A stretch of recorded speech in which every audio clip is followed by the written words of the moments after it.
More Like Home by Like to Laugh on AO3, Chapter 13. Oh, ew. I was wondering if you'd managed to get your hands on Blood Blossom.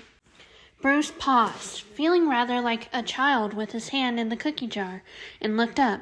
Danny had dropped through the Batcave ceiling to hover near the top, eyeing Bruce's new assortment of fresh and dried flowers with clear trepidation. He kept his expression even though he hadn't expected to have this conversation now, directly after their visit with the Kents.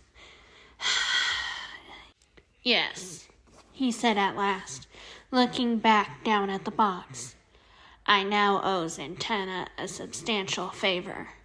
According to her, blood blossoms were nearly extinct, and these days they were only ever kept by advanced magic users as potion ingredients or for ritual components. Can you store them in something airtight? They're giving me a headache. Danny didn't seem particularly concerned about why Bruce had these flowers. Bruce paused. He hadn't realized the effect was that powerful. He closed the box, hopefully mimifying it for now. You sensed them from inside the manor? Danny nodded, notably not making any move to come within normal speaking distance. Yeah, I wasn't sure about coming even this close, to be honest. The last time I came across them, I stumbled into them and pretty much collapsed. It was like my blood turned into lava. Bruce pressed his lips together tightly. So this was very much like using kryptonite against Clark then. Is there any way to reverse the effect? Destroying them seems to do the trick, Danny offered. He still looked unworried, if not particularly enthusiastic, as if they were discussing how to handle a rat problem. Obviously, that wouldn't work if you injected it, or I just ingested it or something, but if you kept it as an aerosol, it should be fine. Otherwise, you might have to, make something. I can't work with them long enough to even try. How do you know this is for you? Too quick, too defensive. Danny scowled at him. Wow, that's the first time you've insulted my intelligence, B. He deadpanned, more sass than Bruce usually heard from Danny, but not uncharacteristic of Phantom in general. A defense mechanism. I know what I am. I know what I could become. I told you everything knowing you would make a contingency for me. Okay? That's kind of your thing anyways. And hey, I'm not going to stop you from being able to take me out if it comes to that. It was an impressive stroke of maturity on the topic most grown heroes tend to struggle with.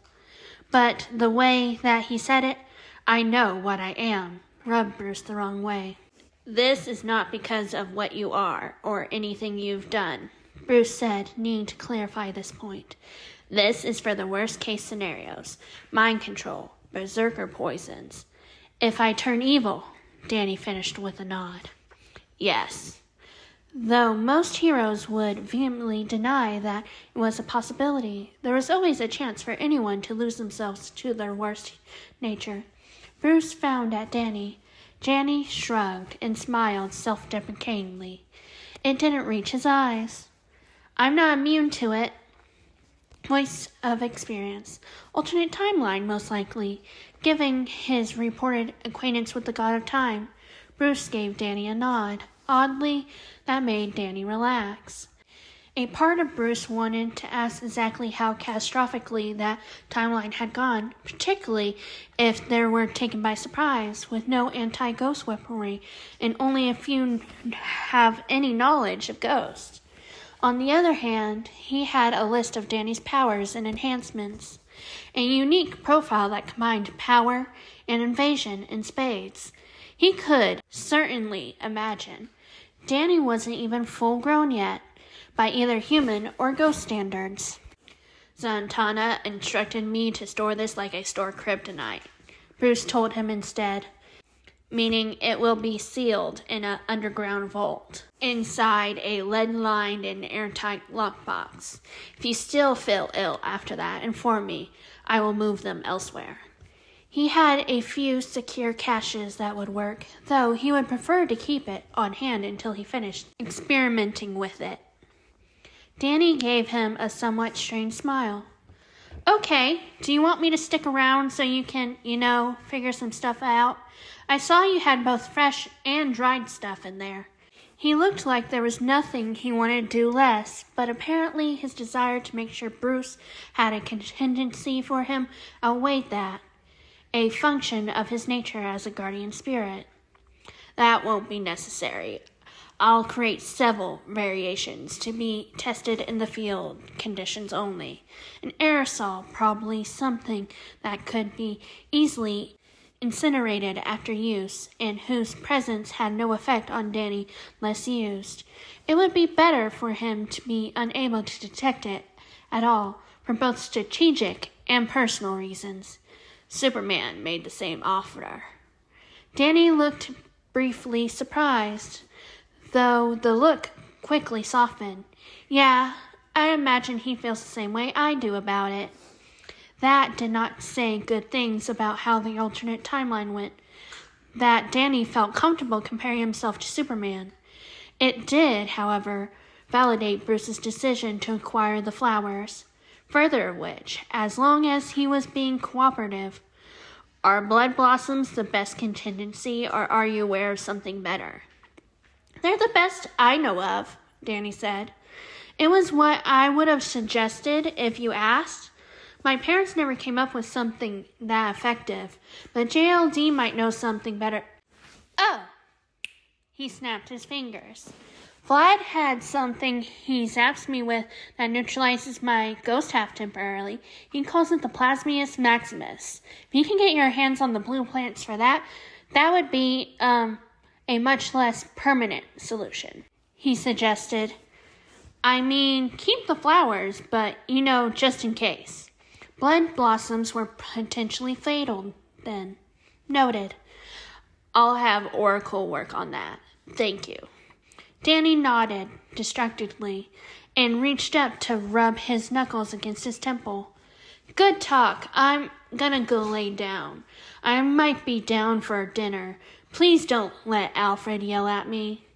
Migraine, without ever coming within 100 feet. The instructions to store them like kryptonite made sense now. I'll have these sealed tonight. Tell Alfred if you don't feel better in the morning. Pause. And he never yells. But he did have a spicy tomato soup just for migraines. Danny nodded again without cracking a smile, then disappeared through the ceiling. Bruce hesitated, and then reopened the box. He cataloged the contents as quickly as possible. Master Bruce. Uncharacteristically, Alfred held Bruce back after patrol, his piercing eyes keeping Bruce in place as if he was a child again. He didn't even do Bruce the courtesy of noticing that most of the children had stopped eavesdrop, instead letting them listen in on whatever scolding he was about to deliver. Yes, Alfred. Bruce reminded himself that he was a full-grown adult man with at least 7 children. You've expressed a great deal of concern to myself and others over making sure Master Danny feels safe in his new home, Alfred said mildly. Bruce held back a grimace, now understanding what this was about. So I am curious as to why you felt it appropriate to bring in an ancient specifically meant to cause him harm, specifically without informing him beforehand. Oh... Tim and Steph chorused together, not quite quietly enough to remain hidden. Jason was not there to say it, but Bruce could hear his irate, Jesus Christ, Bruce, anyways. I was unaware it would affect Danny from inside the manor. I didn't intend for it to come near him at all. Alfred's expression softened subtly. I appreciate that, Master Bruce, he said. But if we're going to teach him that he no longer needs to be afraid of the house that he's living in, the manor needs to actually be free of things that will cause him harm. He might not be upset with you for surprising him with something that made him extremely ill, but he certainly has the right to be. Chastised, Bruce nodded. I'll remove it to external base, he promised. It would be inconvenient, but that would be a small price to pay in exchange for making the manor safe for Danny. How was he after dinner? Indisposed and unhappy, Alfred said with a sigh. He covered his face, even with the lights off, and showed no interest in his usual nighttime activities. I believe he's also running a slight fever, and has further turned down the temperature in his room. However, he did eat some soup, and accepted one of our stronger painkillers. Giving Danny an insulated room with enhanced cooling system had appeared to be a good choice, as he immediately favored a temperature of 45 to 50 degrees. Damn, Bee, what did you do to him? Stephanie muttered from around the corner. Blood blossoms, Tim answered, 'cause of course he knew. Kryptonite for ghosts. Telling Dick, Cass warned him. As a courtesy, Bruce grimaced slightly. Dick was always willing to start an argument on his other kid's behalf, if he felt it was necessary. I'll remove it, he repeated. He hesitated, and something about the look on his face satisfied Alfred enough that he started shooing the kids away before waiting expectantly for Bruce to speak again. When do you think I can persuade him to see Black Canary? Alfred's expression shifted into a fond exasperation. That sounds like something you should speak with Master Danny about, he said dryly. Though I must say I am pleasantly surprised to hear you bring it up yourself. Bruce grunted. He's been spending most nights in the observatory from around 10 p.m. to at least 1 in the morning. Join him sometimes and bring it up then. Bruce nodded. It would mean getting a late start, but he could afford that once in a while. Both of them lingered for a few minutes longer, while Bruce struggled with himself. It was somehow a conundrum he never seemed to get any easier. He was smothering the child his attention was focused on. Was he giving them too much space? Had he missed anything with his other children in the preoccupation, or could he trust them to reach out if they needed him? I didn't mean for him to discover the blood blossoms, Bruce said abruptly. They're too threatening. I don't know. I don't want him to be afraid of me. I don't want him to feel about me how he feels about his parents. Alfred softened instantly. I know, Master Bruce. I'm sure he knows as well. As long as you don't make a habit of it, I don't believe he'll take it to heart. The next afternoon, Bruce pulled them all into the back cave to cover it in a thin, ghost-proof coating. Danny sort of winced at the amount of it required. Even after making everything for the manor itself, it left him only about half a dozen vials. You look eerier in person than you do in the videos, Tim commented, looking at him praisingly. Danny looked away to the wall from where he floated a few feet above the ground. He'd been avoiding showing the others his ghost form, but of course he couldn't get out of it forever. It's the glow and the anti-gravity, I think. No shadows, no sense of direction. It makes you look photoshopped. The analytical breakdown made Danny feel weird. He heard people say he looked photoshopped before, but no one had ever worked out why before. He didn't know how to feel about it, but his shoulders relaxed, and he looked back down at them. He always sort of looks like that to me, Duke admitted, more interested in painting supplies than in Danny. He always has this aura of power, even in human form. Oh, Dick asked, looking interested. What else? Duke gave Danny a questioning look, and he shrugged and nodded, giving Duke permission. He was curious too, to be honest. Duke smiled at him before shifting his attention back to the others, and Danny grabbed one of the paint rollers to get started, taking advantage of their distraction. You know what the color is the dress picture that went around? Duke asked. His hair is sort of does that for me. Turns black or white depending on the energy around him. But his eyes are usually green, even in human form. He glanced at Danny thoughtfully, considering him for a moment. I can tell he's not in ghost form because he flickers like an old movie. And when he's invisible, I can see a shadow of him, like an outline. It's interesting. Spooky, Dick hummed, casting Danny a quick smile as he grabbed a roller of his own. How do you know what something is supposed to look like, especially other metas? I wait for other people to talk about it, Duke said dryly. But it's almost a sure bet whatever is glowing shouldn't be. I was actually surprised to hear people mention it with him. Bruce cleared his throat, getting Dick and Damien to grab their own rollers and get to work. Kaz already had one, and Danny was at the ceiling practicing telekinesis with a bucket of coating. With all of them working, it probably wouldn't take too long to get the whole cave covered, Danny figured. Okay, but seriously, this Vlad guy, Tim said after a while, working carefully around the lab to get everything moved and covered. Does he have anything better to do than try to break into the manor whenever he thinks you're living with another rich guy? Nope, Danny said, raising his voice to be heard at the ground level. He's obsessed in the ghostly sense? Ghostly sense? Duke frowned.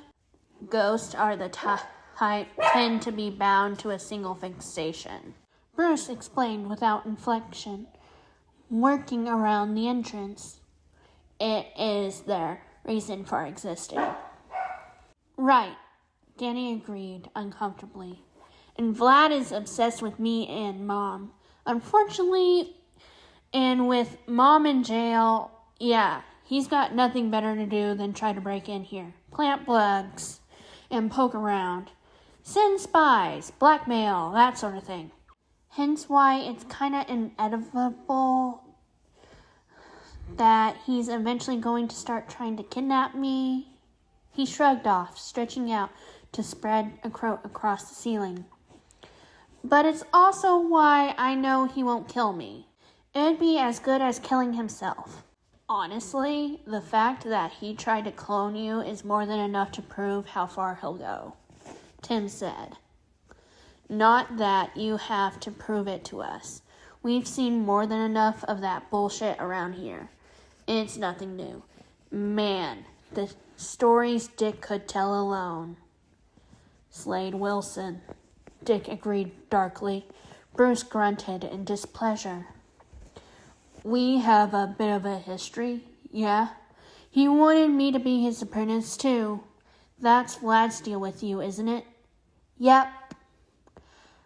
I have a degree of respect for the man, Dick said slowly and reluctantly with a faint scowl.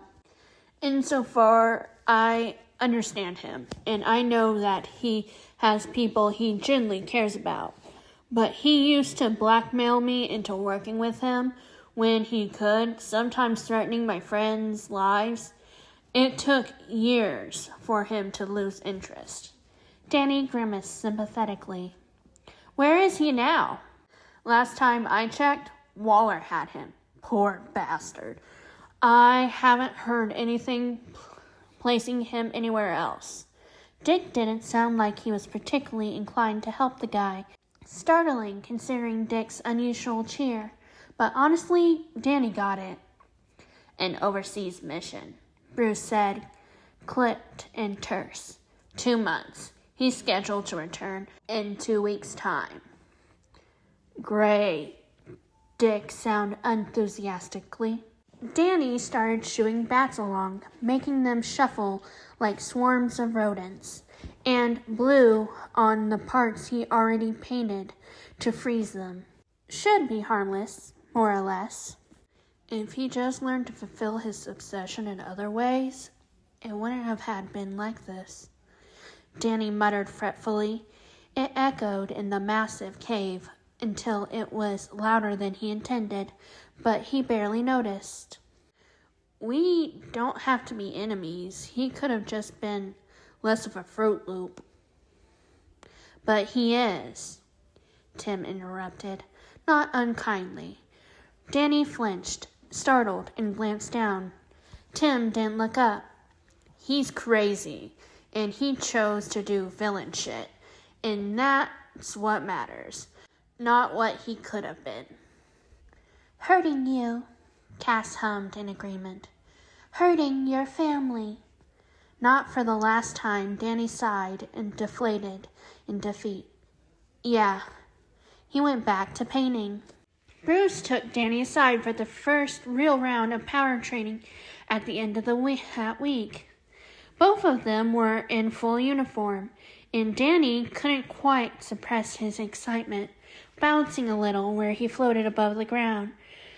Bruce seemed disaffected, but he always did under the cowl. Danny had realized. Feet on the floor. Defense only, Bruce ordered him. Danny obediently dropped to the ground, holding consciously onto gravity in the way he only had to do in his ghost form. We're going to be working on the reflexivity of your shields. He gestured, drawing Danny's attention to his hand, where he was wearing the brass knuckles Danny had modified for him.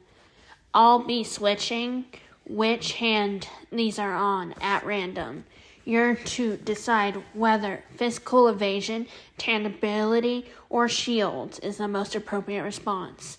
Keep your attention on your surroundings and calculate whether to give ground. A grin spread across Danny's face, and he shifted into a more light-footed stance, focused on Bruce's hands. Got it. Ready when you are. It was a good training session. It wasn't exactly familiar to Danny, but it was something about it that felt familiar. Almost like helping Skulker test out new equipment, Bruce stuck out in a divisive, powerful movements, giving Danny a little time as possible to react. He heard Danny around the room, concerning him against the equipment and weapon stands, and Danny had to duck and roll out of the way, diving through him where he could block with shields when he was close and getting cornered. A few times he used a block Damien had taught him instead of any of those, and Bruce would grunt in approval. Twice Bruce pulled out a modified batarang and whipped it at Danny. The first time, Danny twisted around, nearly cartwheeling out of the way. The second, he tried to block, wincing when the sharp instrument cut through his shields and barely getting out of the way in time. Bruce nodded once and kept going. By the end of it, Danny felt his core thrumming with hunger. He hadn't expended that much energy, had he? But he himself was grinning, enjoying getting to stretch out his reflexes and movements like this. Damien wasn't sparring with him yet, so he hadn't gotten the chance in a while.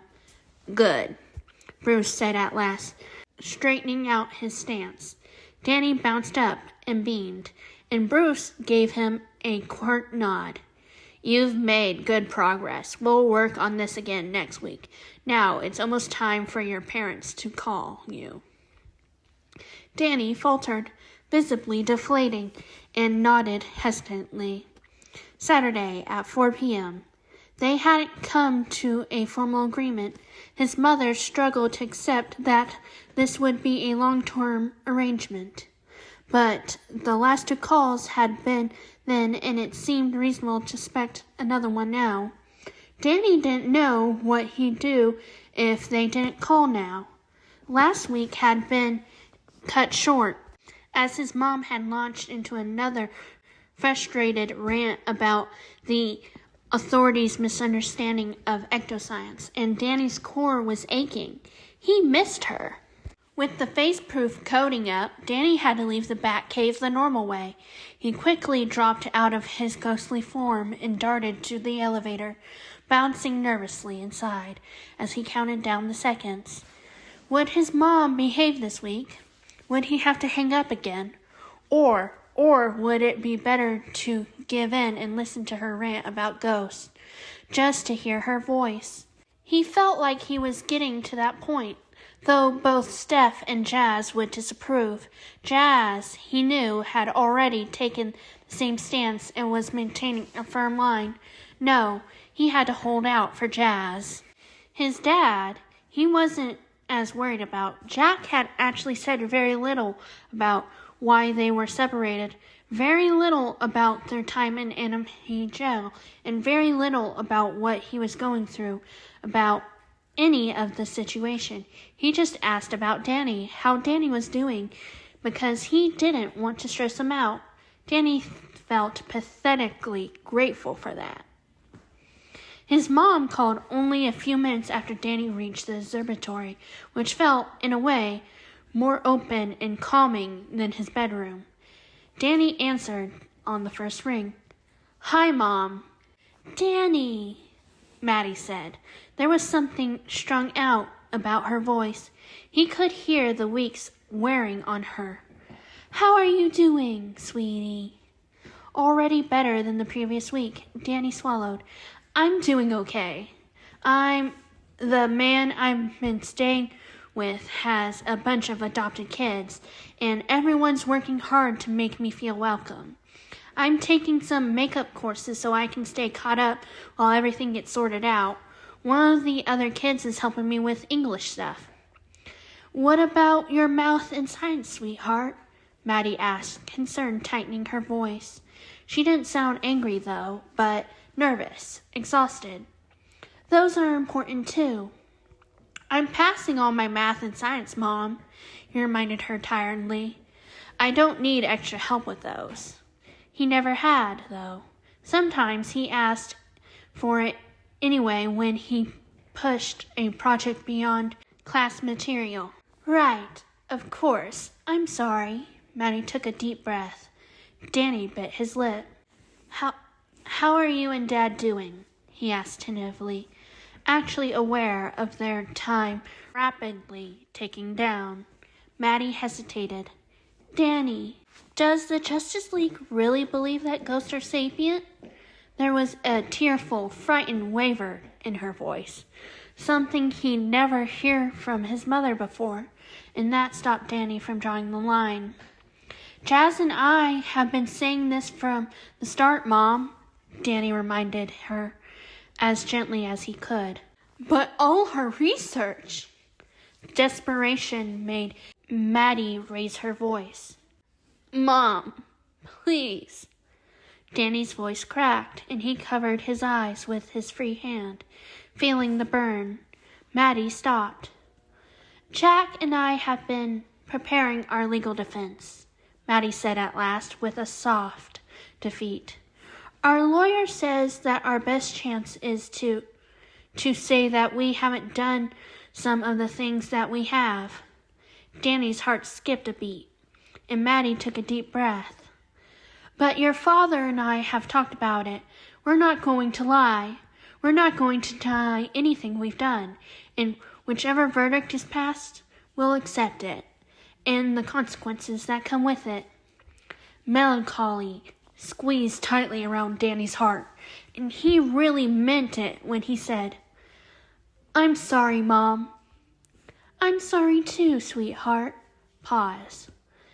"Tell me more about the man you're staying with. Do you like him?"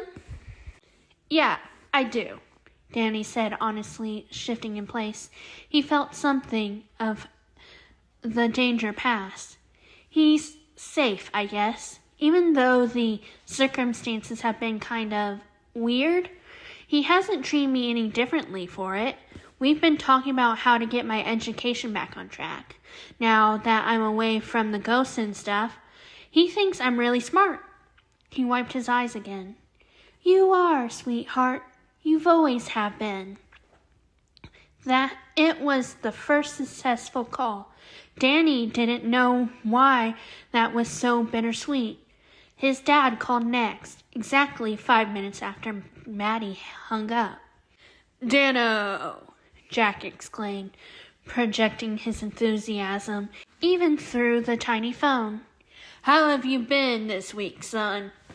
Danny was pretty sure that this call was the highlight of his dad's week, considering how the man seemed to cling to it. I've been doing okay, Dad. Bruce took me to visit one of his friends and their parents a couple days ago. They had a farm out in Kansas, and I helped fix some of the equipment and stuff. That's my boy.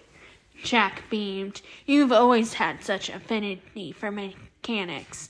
How's your classes going? They're going pretty well, Danny assured him. Jason's been helping me with English and Spanish, and he's really good at explaining everything so I understand. I don't think I've ever seen literature the way he does, but he really loves it. And Damien's still helping me with self-defense every evening. I think I'm picking it up all right. He's less annoyed with me every time. Brilliant, Jack said with somewhat softer sincerity. And that Tim kid, what did he think of the ectoplasm sample? Danny thought Jack might suspect who Danny was staying with, but if he did, he hadn't said anything. He thought it was really interesting, Danny said. I gave him a write-up of the properties of it. I mean, you guys talk about it enough that I knew a lot of it by heart. He doesn't have access to enough to do more than play with it a little, though. Still, it's good to get people interested in it, Jack said cheerfully. Danny hummed noncommittally. Vlad started trying to take me from Bruce, he admitted on impulse, voice soft. That's why we bolted to Kansas for a couple days. We're trying to keep me away from him. Jack hesitated, perhaps sensing the feelings behind Danny's voice. He long questioned the contentious relationship between Vlad and Danny, but Danny couldn't explain without damaging Vlad's relationship with them, which in turn weakened the only leverage Danny had, and that was without getting into the kind of revenge Vlad might extract. But the rules were different now. Why, son? Jack asked at last, soft again. What's so bad about Vladdy? Danny hesitated, gathering his courage, reached down to fiddle with the hem of his shirt. I'm worried he'll hurt me, Danny said at last. Jack inhaled sharply. He's done it before. It was easier to say when he didn't have to look at Jack's crestfallen face. What do you mean, Dano? Jack asked, hushed. Of course, there wasn't even a question of disbelieving him, for which Danny was grateful. His dad had never been the type to accuse someone of lying without reason. What happened? Danny bit his lip, trying to decide how to approach this. He couldn't tell the whole truth, obviously, but he could do his damn best. He's kind of a creep, he said. Mom knows he's a creep to her, too, but I've never told her that he was weird with me, but he's tried to force me to stay with him before, like physically keep me from leaving or trick you guys into bringing me over. He hasn't touched you, has he? Jack asked, sounding genuinely afraid. Inappropriately? No, Danny said quickly. Nothing like that, Dad, I promise. I'm not super clear on what he wants from me, honestly. I just really don't want to find out either. Not with how insistent he is about it. And we've gotten into fights before, too. Physical ones, not just screaming matches. He hits you? Jack sounded horrified, and Danny felt a pang of guilt for dumping this onto him when he's already under so much stress. I mean, I've hit him too, he says, belatedly trying to play it off. But you get why I really don't want him to have custody of me, right? Yes, of course, son. I'll talk to your mother about it. We'll see what we can do about changing things from our side. I'll talk to the lawyer about it, maybe. It was the closest Jack had come to referencing what was going on with him and Mom. Danny's shoulders slumped in relief. Thanks, Dad. He searched for something else to talk about, knowing that his dad didn't really want to share. Oh, did I tell you that I've been experimenting with some of your formulas? I was messing with the anti-phase coating, trying to see if I could mix it with paint. The call didn't last much longer after that, but it was good. It was comforting, hearing from his dad almost as much as his regular calls with Jazz. They hung up on a good note with a promise to call next week, through the unspoken understanding that Jack and Maddie would still be in jail next week.